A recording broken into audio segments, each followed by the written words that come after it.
मौला अली अलैहिस्सलाम ने फरमाया, इंसान को अच्छी सोच पर वो इनाम मिलता है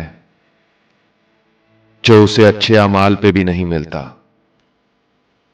जानते हैं क्यों? क्योंकि सोच में दिखावा नहीं होता। जहां से सोच की तन्हाई शुरू होती है,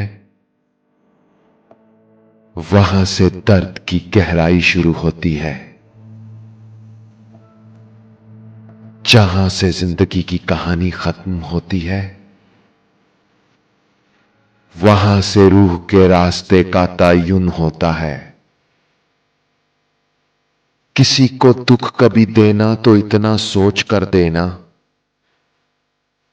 किसी को दुख कभी देना तो इतना सोच कर देना, किसी की आह लगने में जरा सी देर लगती है।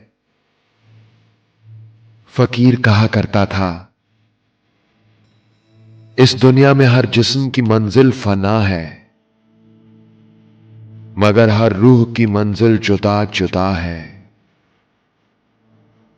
जितना जिस जिस्म में इंसान रहता है,